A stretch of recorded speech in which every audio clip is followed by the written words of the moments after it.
The suspect in the Pelican Narrows shooting is still at large. Some daycares are raising concerns over part-time and casual spots. And optimism abounds at the oil and gas show in Weyburn. Live from our studios in Regina, this is CTV News. Good evening. RCMP still searching for the suspect responsible for the shootings in Pelican Narrows that killed a 28-year-old woman and injured another person. The individual that was arrested on Monday night was released after evidence gathered during the investigation.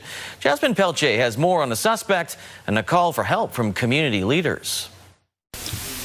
RCMP are still looking for the suspect while community leaders continue to call for government assistance following Monday's shooting death in Pelican Narrows. What happened on Monday is not who we are. This is being done to us by organized crime, addictions, by decades of neglect. Our community showed up, our security showed up, our health staff showed up, and this is who we are. Wednesday afternoon, the RCMP released video of a male suspect in the shooting that left one dead and one injured.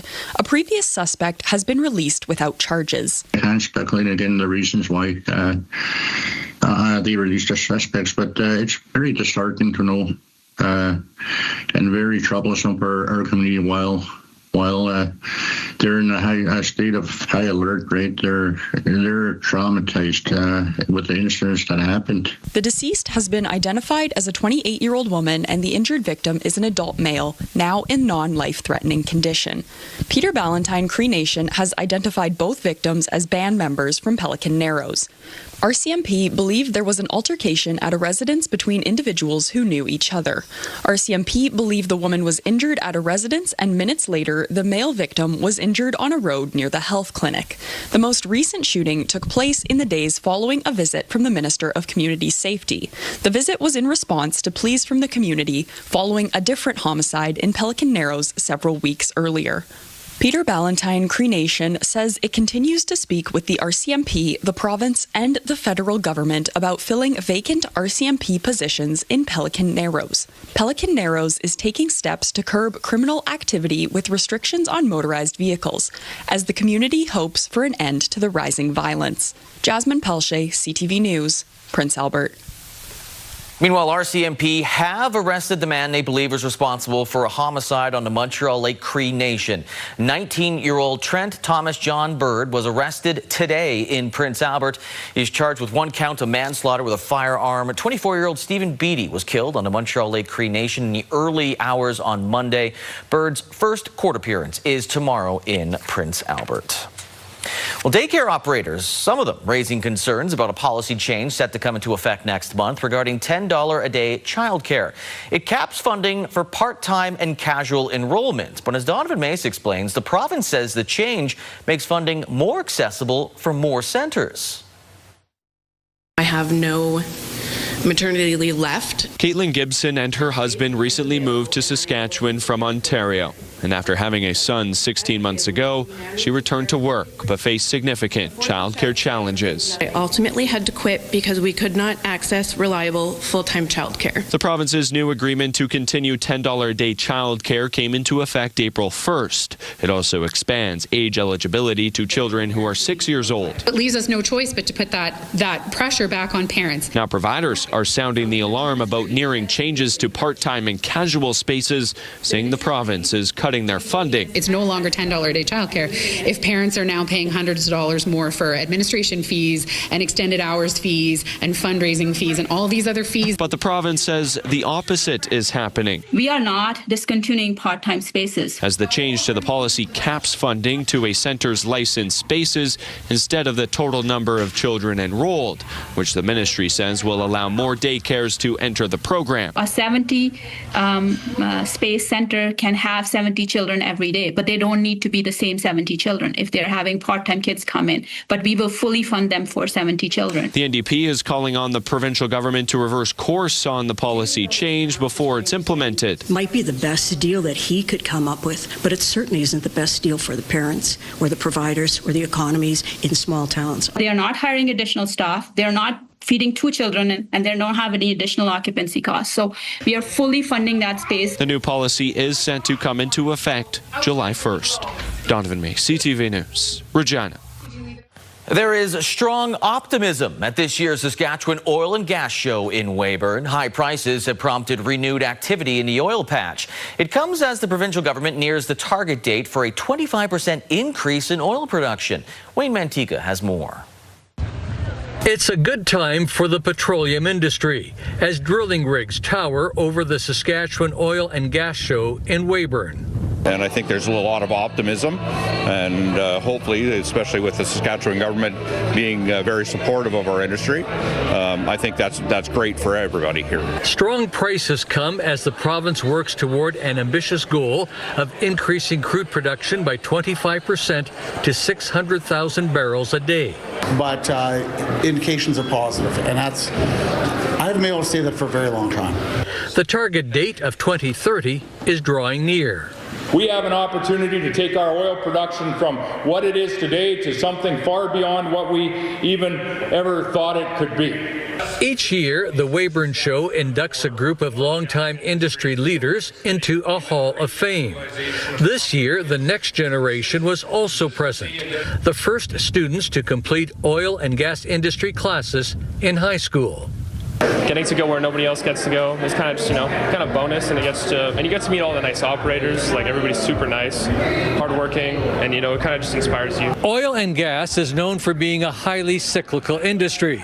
Current high prices are prompting a strong sense of optimism at this year's show. Wayne Mantika, CTV News, Weyburn. The Canadian Food Inspection Agency has put a pause on its proposed new movement reporting requirements for cattle and bison. Reversal that is music to the ears of the Saskatchewan Cattle Association and producers in the province. Now, the current requirements for cattle and bison require the animals to have a RFID tag to track where they are raised. But the proposed new regulations would see the animals tracked everywhere they go throughout their life cycle, something that the Saskatchewan Cattle Association would be quite a burden for producers. We went about the province and had town hall meetings, and it was pretty clear from our producers that they did not want to see the proposed regulations going forward.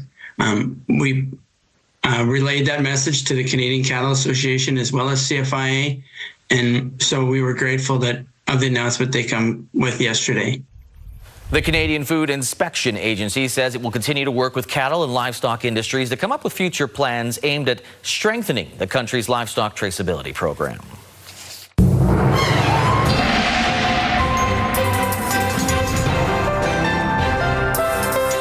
Sabine joins us with our first look at weather. We saw it in Wayne Mantika's stand-up. A lot of gloomy weather out there. Rain across southern Saskatchewan. Yeah, cloudy conditions, rain. Temperature is still within seasonal range, but also, Lee, earlier today we had that special weather statement go into effect for most of south central Saskatchewan, suggesting by Environment and Climate Change Canada that the conditions were favorable for the development of funnel clouds. No news yet in terms of any funnel cloud sightings. However, that does remain in place until later this evening. And just moments ago, over in Manitoba, a red level tornado warning has been issued for just south of Winnipeg. So certainly something to keep in mind if you are doing any traveling or heading out, even in Saskatchewan. Keep an eye on Environment Canada's weather alerts. Today we didn't really get up to our seasonal temperature, warmed up to 17 degrees. You can see the system that's bringing that rain through southern Saskatchewan, expecting to clear out later tonight, leaving us with cloudier conditions tomorrow, but there is sunshine on the way. There's also more rain on the way. I'll have all those details coming up in your full forecast. Lee? Thank you, Sabine. While wildfires continue to increase, there's 13 in the province, 5 not contained.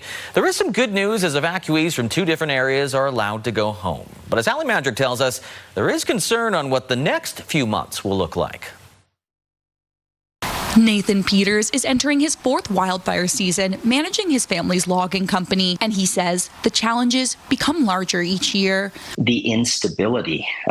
You plan your operations based on areas and public consultation. There's a lot of hoops to go through, and it's not a quick process. It takes time. So you start doing it, and then each year it seems like fire season impacts things more. According to the Saskatchewan Public Safety Agency, the lobstick fire impacting Peters was last reported to be 80% contained, and all evacuation orders in the area have been lifted. Additionally, those from Red Earth Cree Nation who had to evacuate due to the Kayford fire are now able to return home, and the provincial fire ban was lifted. While Wednesday offered some good news for those in the impacted areas, officials warn that wildfire season is still in the early stages. It looks like it's going to be hot and dry, which is a concern for us, which means more wildfires and also aggressive wildfires. So we'll be monitoring and looking at our forecast quite regularly, which we always do anyway, but that's definitely on our radar. For Peters, he's seen firsthand the community effort that goes into this time of year. The local fire departments and the volunteer effort, it was phenomenal.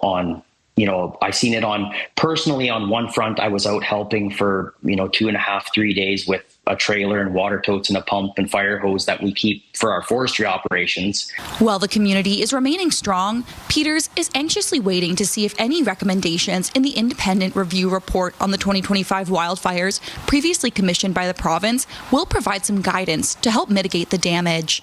I think you'd be hard-pressed to find anybody that doesn't believe fire is a natural part of the landscape, and we are going to lose value every year, no matter what we do. But does it have to be to this scale? According to the province, the report, along with the government's response, will be released publicly in the coming weeks. Hallie Mandrick, CTV News, Saskatoon. In support of improving community health care and food security, 4 local organizations in Moose Jaw are receiving financial support from the Mosaic Company. Sierra D'Souza Butts tells us more on how the $1.5 million investment will help each of the organizations achieve their goals. Less than 3 months ago, Moose Jaw and District Food Bank was forced to make service cuts. It's put a strain on our resources, and as a result, we had to reduce the number of visits per client from 2 visits a month to 1. In an effort to keep up with the demand of families in need, the nonprofit says it had to make changes to remain afloat. Without reliable sources of income, then it's a guessing game month to month. However, with a generous donation by Mosaic Company, the food bank says it can now plan accordingly. And they announced another year of supporting us with $90,000. Actually, it's a 3-year commitment. It's just a relief. It's one of 4 local organizations benefiting from a $1.5 million investment from Mosaic, divvied between the food bank, the Moose Jaw Health Foundation, Hunger in Moose Jaw, and Wakamo Valley Mosaic Community Food Farm over the next 3 years. Obviously, food security is very important to Mosaic, as is it in our province today. So that paired with healthcare, another important thing to our province and our people and our employees. So the 2 themes made great sense, especially on Sask Mining Week. The funding aims to support each local organization's goals, whether it's healthcare, food security, or overall community wellness. $1 million will go to the Moose Jaw Health Foundation to update surgical equipment and diagnostics needed at the city's regional hospital. They've been a longtime partners with the Health Foundation. They've provided funding for us for many, many years. And it's, Saskatchewan's a great community.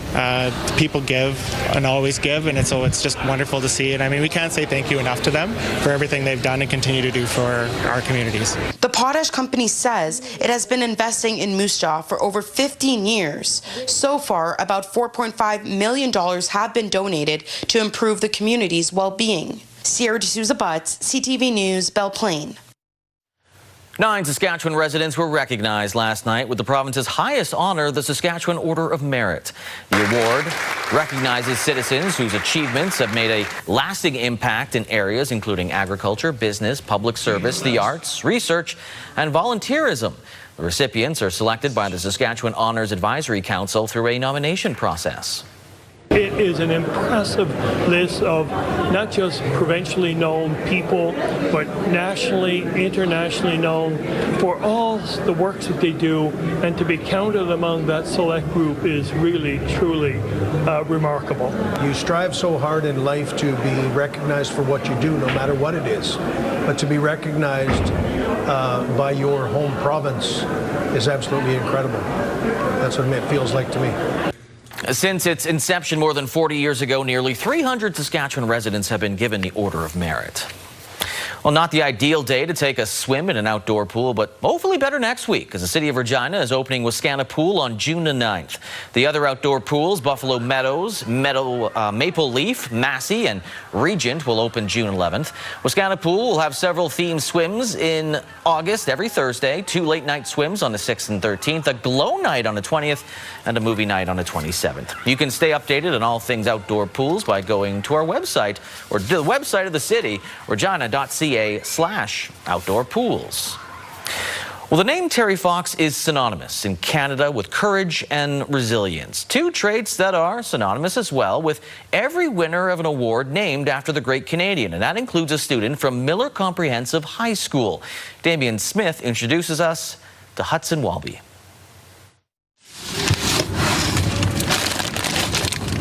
Graduating from high school in a few weeks is not the only recent accomplishment for Buena Vista's Hudson Walby. In late May, he was named one of 15 winners of the Terry Fox Humanitarian Award for his volunteer work as a medical first responder with St. John Ambulance and a senior trainer at Miller Comprehensive High School. A lot of the times during practices, you see us sitting on the sidelines. It's not majority of what we do. And community service matters. A lot of people will sit there and walk by something happening. In reality, helping them is the best thing you can do. That knack for volunteer work started around the same time he was diagnosed with cerebral palsy about 5 years ago. Coming to the realization that I have a whole life left to live, and there's a lot of stuff that I can do with my life, and there's a lot of good impact that you can have no matter what kind of you come from or what has happened to you. When Walby arrived at Miller, teacher and fellow trainer Nancy Duchik was aware of Walby's diagnosis. He was a grade 9 student who landed on my radar right away. We thought being involved in the football team would probably be a good idea, give him a sense of belonging and family. Walby spent all 4 years of his high school years as a trainer, a rare feat for the program, taking care of teams with rosters as big as 60 players. With Walby graduating, it's a fitting farewell for the duo, as Duchik also started out as a trainer 4 years ago. As a teacher, you just sometimes build relationships with certain kids and it carries on, and he's just one of those kids. That community aspect of a school is really what matters. Hudson's humanitarian aid will continue in the Queen City as he will be studying nursing this fall here at the University of Regina. Damian Smith, CTV News, Regina. Still ahead, is Ottawa reversing its position on forcing streamers to pay more for Canadian content? And Canada could be hit with a new tariff by the United States.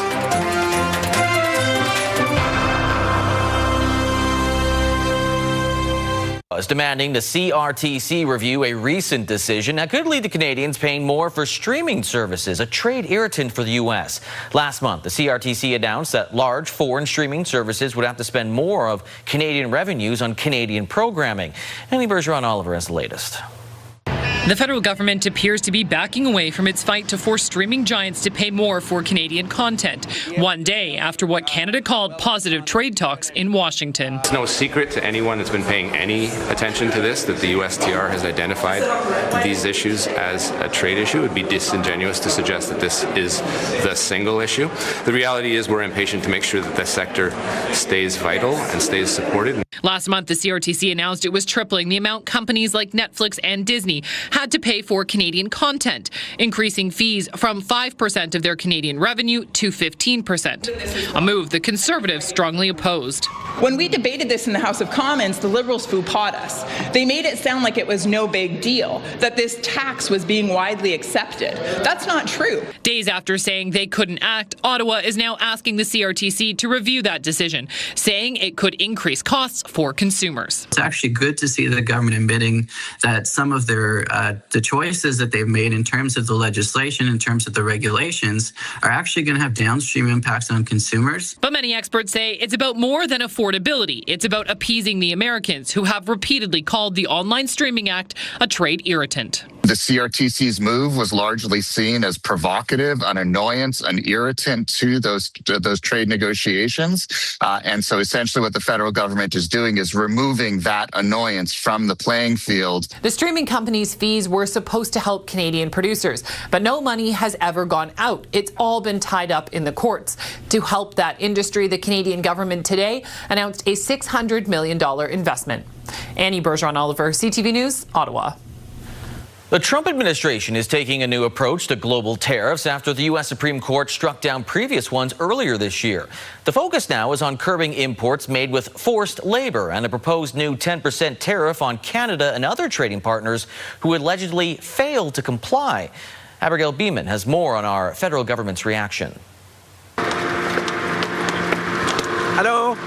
Just hours after the U.S.-Canada trade minister said he had a positive meeting with Jamieson Greer, Greer's office said Canada is among the countries that could be hit with a new 10% tariff for failing to take action on forced labor. The failure of our most important trading partners to address the importation of goods made with forced labor is unacceptable. This creates a dynamic where American workers are forced to compete globally on an unlevel playing field, Greer said. This is not a surprise. The Prime Minister pointed out the vast majority of goods fall under the Canada-U.S.-Mexico free trade deal and won't be impacted. He says Canada supports the overall objective. We made some changes earlier this year on things that candidly were not as effective, so there's ways we can change things legislatively. We'll be proposing that to the House in the coming weeks. LeBlanc wouldn't answer whether he and Greer discussed Canada's move to allow some Chinese EVs into the market. We don't discuss publicly the content of private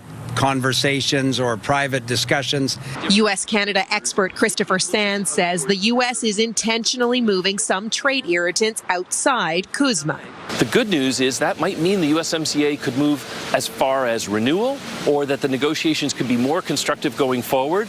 The bad news is this is designed to keep the U.S. with leverage, even if we renew USMCA, because we have the other issues that we could use to impose tariffs on Canada. Now, these tariffs aren't in place just yet. Experts say important to point out there is a process. The USTR will hold hearings about them July 7th.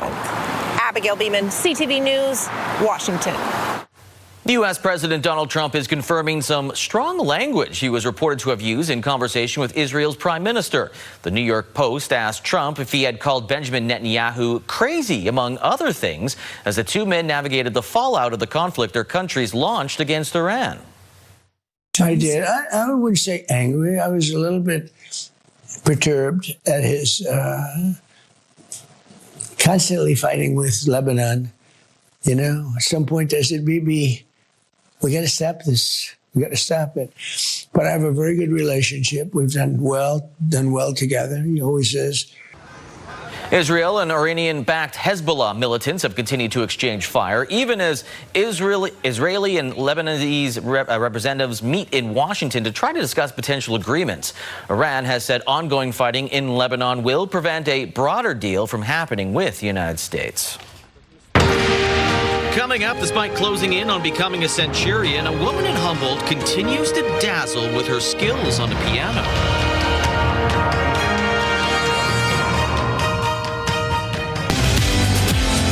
Is there something in the water in Prince Albert? Thursday on Your Morning, why PA may soon start testing their water for drugs and other substances.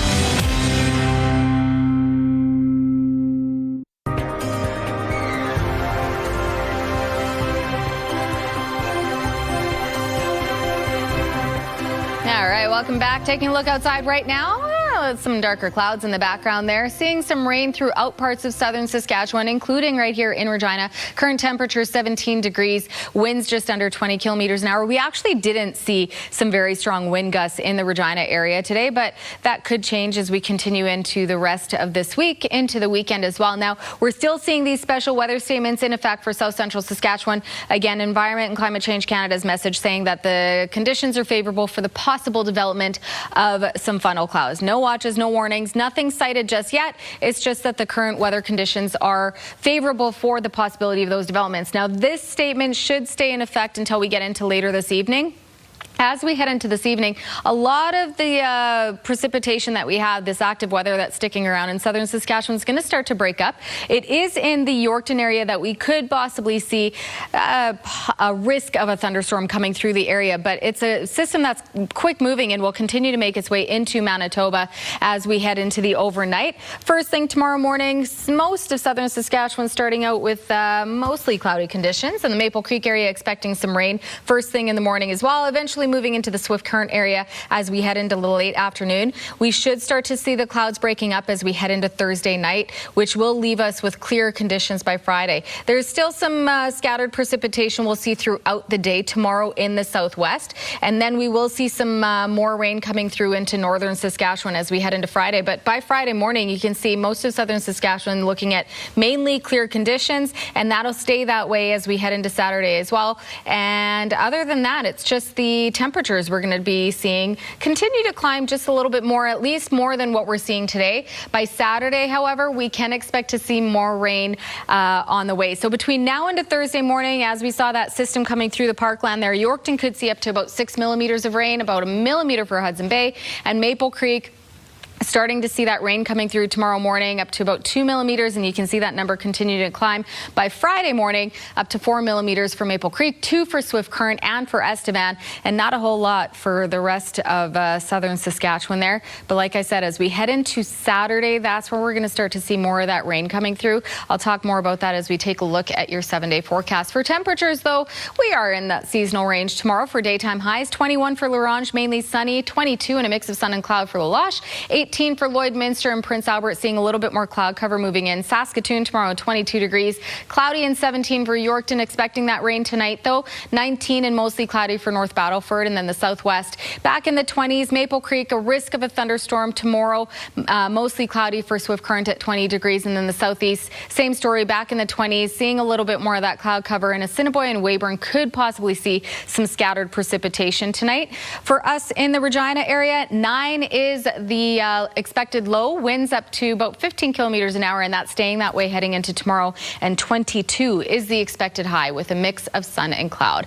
As for the next 7 days, we're remaining in seasonal range or a little warmer. So by Friday, we're at 26 degrees, mainly sunny. Saturday is the day where we're going to probably see the most rain, and that could be up to about 10 millimeters of rain between the day and into the evening. And then by Sunday, we'll see the temperature drop a little, but still within that average range. 19, a slight chance of some scattered precipitation. And then by Monday, back into our average daytime highs. 22, mainly sunny. And it is on Tuesday that we could see the winds picking up, gusting up to 60 kilometers an hour. 25 is the expected high. By Wednesday, a mix of sun and cloud and 23 degrees. So again, as I said yesterday, we're back into leveling back into our average daytime highs for this time of year, Lee. Is it going to rain all day Saturday or just like half of the day? Yeah, it does look like we'll start out the day with a mix of sun and cloud, and there's a chance of seeing some scattered showers throughout the day into the evening. And the evening, it looks like we'll see the I don't want to say the heaviest rainfall, but more rainfall expected heading into the evening. The majority. Okay. Yeah. Thank you, Sabine. You got it. One Humboldt senior is enjoying life, playing music with friends and setting the tone for a band that she still inspires. As Joan Jackson gets ready to celebrate her 98th birthday later this month, she's still sharing her love of music. Carla Shinkruk introduces us to an extraordinary woman. It's a familiar sound at this Humboldt seniors residence. Joan Jackson playing one of her favorite ragtime songs. A wonderful way to finish my life off. We're having a great time. Jackson will turn 98 on June 28th and is visually impaired, now playing entirely from memory. Her friend sits by her side to help if needed. I can't read music, but it seems to be in my head, so I can almost see the notes in my head when I'm playing. What's the next one? She attained her grade 12 piano certificate and taught many students over the years. Those were the best years of my life. I love the kids, yes. She moved into this residence 4 years ago, joined the house band, quickly making an impact. She's the strength beneath our group. She's the powerhouse. She's high energy, and she brought a little bit of polish to our group. Most of the musicians in the band are in their 90s, with a few in their 80s, and at 75, Diane Connell is the youngest here. She's the kindest, sweetest lady you could ever meet. Not a mean bone in her body, not one. She's always so encouraging with all of us. Music has been part of Jackson's life for as long as she can remember. She learned to play from her father, whose advice has helped her now that she can't read the notes. And I remember him saying, you know, you have to listen. To music, you have to listen. Jackson has been playing piano for more than 90 years and seems to have found the key to happiness in the process. hard to describe, but everybody's happy when there's music. The band practices regularly and performs for about 70 residents once a week. Carla Shinkarek, CTV News, Humboldt. Still ahead, X's and O's is back for another Rider season. Today, Wes Cates analyzes the final training camp cuts.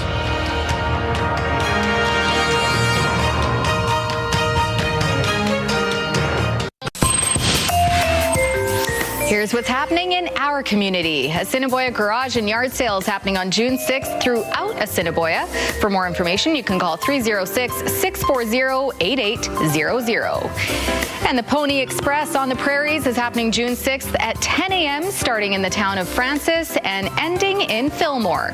For more details, call 306-861-7136. Submit your event to our community by visiting our website, ctvregina.ca, and click Community Calendar or scan the QR code on your screen.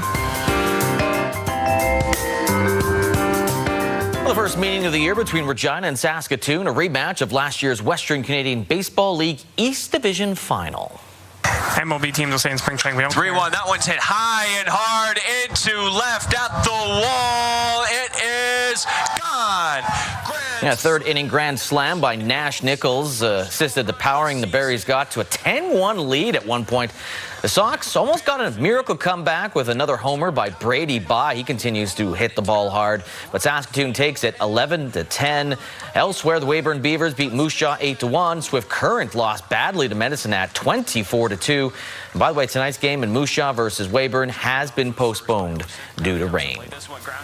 U Sports is adding women's flag football as a pilot sport in the 2027-28 season. Now, since 2022, Football Canada has actually been organizing a national championship that features teams with players from university and colleges across the country. This year, there were 14 teams, 3 from Saskatchewan. The sport has always been big in Regina, with the Youth League earning international recognition. And now, with the sport being added to the 2028 Summer Games in Los Angeles, interest is expected to increase even more.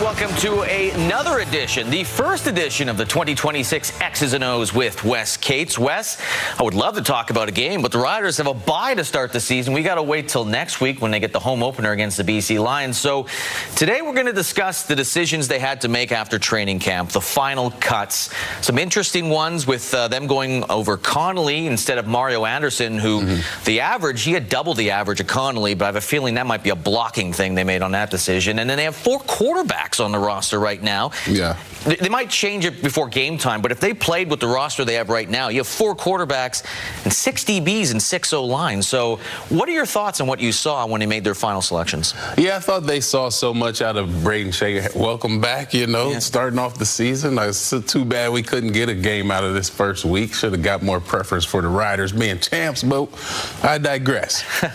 Obviously, Braden Shager played some great football. Up in Saskatoon, had the comeback after getting jabbed in the eye. And I think the Rider fans really rallied around him as a player. Obviously, Jack Cohn has been doing some good stuff and has been with the system a lot longer. So I think the coaches are just not ready to make that decision.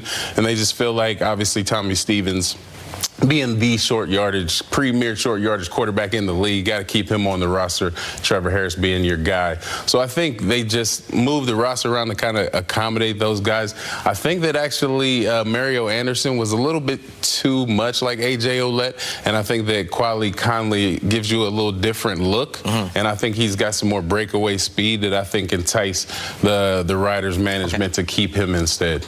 Yeah, it'll be interesting to see. I don't think you're going to see 4 quarterbacks a long time. This could be we'll make a decision, or even we're going to let one of these guys go and we know you might get picked up right away. So I like Shager. I'll say that right out if I make the decision now. So, but we'll see what the Riders do defensively, though. Any thoughts on how things are shaping up there?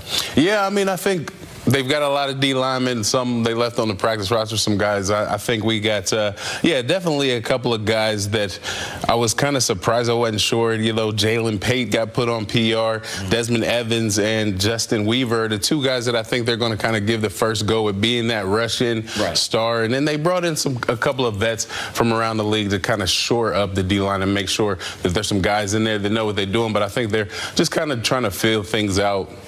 See how this D-line shapes up. I mean, obviously, the D-line was lost the most, I would say, with Malik Carney going and getting big money in Edmonton, and obviously some other guys, Micah Johnson retiring, but also being a mind helping with the coaches, so that's great. But you just need some new horses, some new studs, and they're not sure who's going to kind of come out of the crop as that star D-lineman is going to impact the game. So we'll give it a couple of weeks, but I think that D-line position is going to change a lot in the first month or so. Yeah. Give some people some opportunities. I like Evans with 6'6". I mean, rangy. That Evans rangy. And Reaver. I know you can't compare him to Jefferson because you can't do that to anyone because of the way Jefferson plays. But if he could come close to that, that would be great for the Saskatchewan Roughriders. Don't worry. Next week we will talk strategy in football because the Riders will have a game. They will host the BC Lions in a rematch of the Western Final. We'll talk about that on another edition of X's and O's. X's and O's, brought to you by Campion College at the University of Regina. Still ahead, the application period is open for urban hen licenses in Yorkton.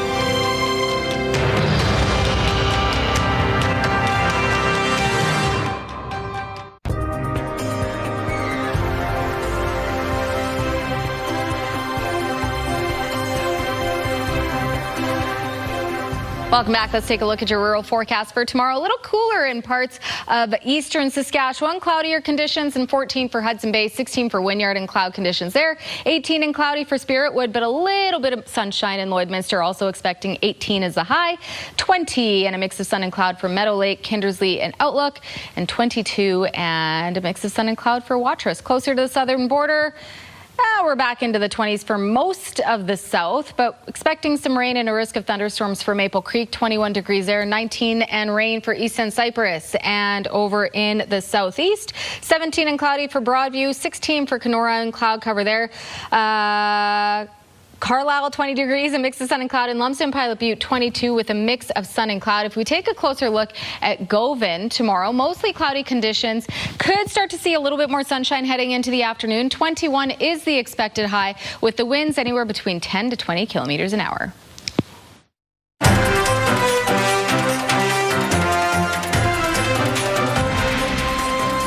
Métis Day returned to Dr. Brass School in Yorkton for the third year in a row. More than 1,200 students had the chance to experience Métis culture firsthand. More than 20 stations were there.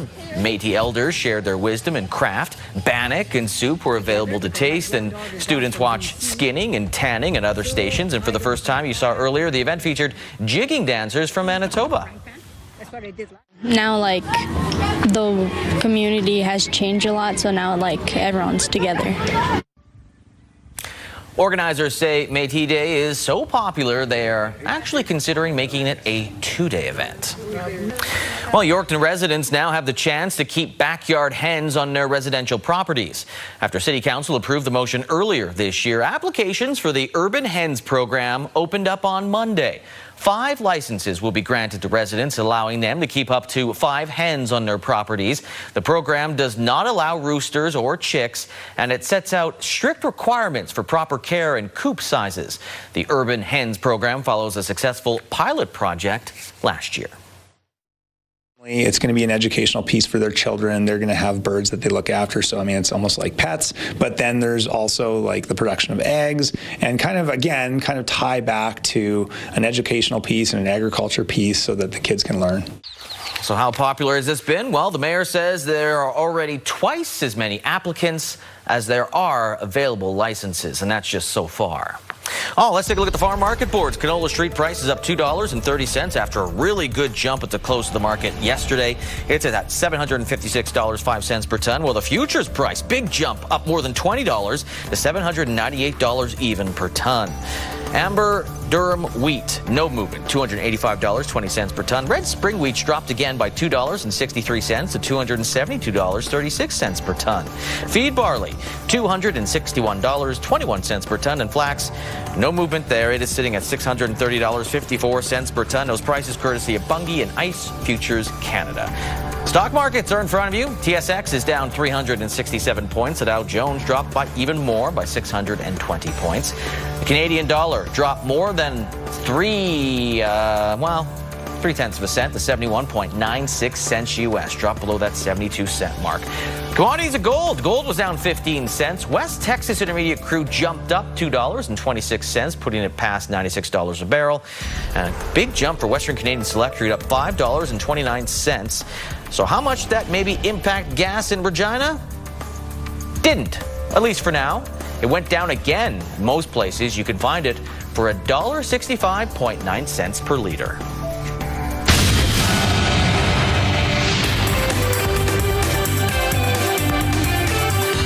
In Toronto, it appears lower prices have begun to lure potential buyers off the sidelines. Home sales were up 10% in May compared to April, as the city's real estate board says the market tightened. The seasonally adjusted benchmark price of a home dropped 0.2% from the previous month to just under $928,000. TREB expects sales to improve even more through the second half of the year. Well, South Korea is looking to boost its crude oil and LNG imports from Canada. The country's industry minister says it's looking at ways to triple imports of Canadian crude, which would be up to 16 million barrels. That would make Korea the third biggest export destination of Canadian crude. And Zellers is expanding to Ontario, relaunching 2 new stores here. There are also plans to nationalize the chain, with talks to open stores in Calgary, Vancouver, and Ottawa.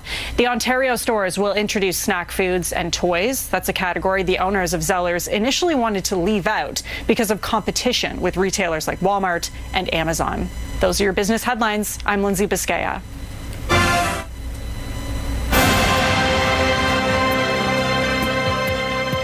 How many? 2.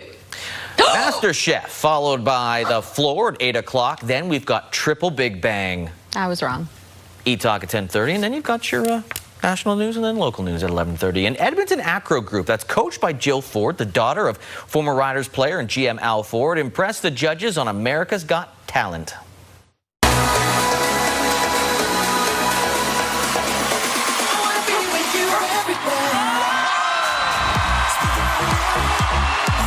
How cool is that? The performers from Supernova Afro Studio range in age from 7 to 21 years old. There were even some special canine guests to make the performance more special. Now, host Terry Crews couldn't get enough of the act and hit the golden buzzer, which means they will advance to the finale. Hey, you want to get the golden buzzer, right? Yeah. I don't know if we'll see. Let me guess. I thought the dog was going to. Yeah. It is, yeah. So cool. Oh, that's a different dog. I love that. More than a dog. Anyways, let's move on to this next More one. dogs. More dogs. Stanley Pup, a friendly competition featuring adoptable rescue dogs, will air in the U.S. and Canada on Monday to celebrate the Stanley Cup final. It's kind of like the Super Bowl.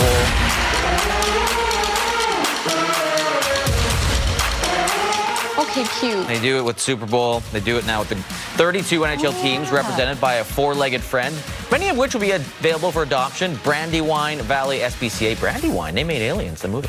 Westchester, Pennsylvania. Dog players showcase their adorable canine skills and fake ice. Clearly not real ice. That would be awful. Aww. They'll be joined by a number of players, including Calgary Flame Devin Cooley, who will have Devin Colley. Oh, my gosh. So. Okay, that's cute. Right. It's probably really the only hockey I would watch. Right. Well, it's a lot of fun. I mean, they run around. They've got like the plastic pucks. There's no penalties. That's my kind of sport. I mean, 2 minutes for Okay. relieving themselves. We're done now. Have a good night.